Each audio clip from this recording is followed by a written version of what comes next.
માંગરોળના ધારાસભ્ય પૂર્વ કેબિનેટ મંત્રી શ્રી ગણપતસિંહ વસાવા સાહેબની ઉપસ્થિતિમાં માંગરોળ ખાતે મહારક્તદાન કેમ્પનું આયોજન.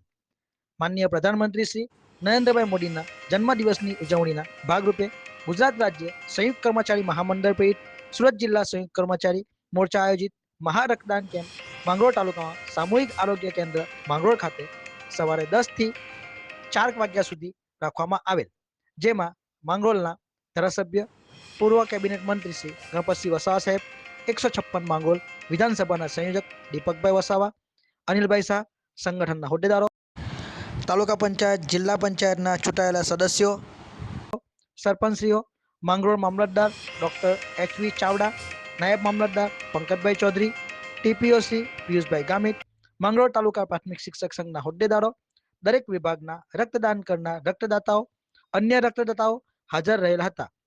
બહેનોએ પણ રક્તદાન કરેલ. માંગરોળના ધારાસભ્ય પૂર્વ કેબિનેટ મંત્રી ગણપતસિંહ વસાવા સાહેબે રિબિન કાપીને રક્તદાન કેમ્પ ખુલ્લો મૂકેલ હતો અને વ્યક્તિના જીવનમાં રક્તદાનનું મહત્વ સમજાવેલ, જ્યારે સમગ્ર કાર્યક્રમનું સંચાલન મોહનસિંહ ખેર એ કરેલ. મિત્રો, આપણા જ ગુજરાતનું ગૌરવ, આપણા ગુજરાતના પનોતા પુત્ર એવા આદરણીય વડાપ્રધાન શ્રી નરેન્દ્રભાઈ મોદી સાહેબનો આવતીકાલે જન્મદિવસ છે.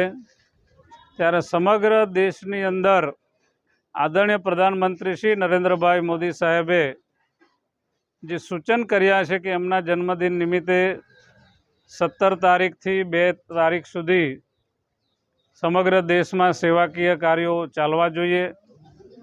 એ જ સેવાકીય કાર્યોના ભાગ સ્વરૂપે આજે માંગરોળ તાલુકામાં અને ઉમરપાડા તાલુકામાં બ્લડ ડોનેશન કેમ્પનું આયોજન ખૂબ સુંદર રીતે સરકારના અધિકારીશ્રીઓ દ્વારા, ભારતીય જનતા પાર્ટી દ્વારા, NGO દ્વારા બધાના સહયોગથી ખૂબ સારી રીતે આ કાર્યક્રમનું આયોજન થયું છે.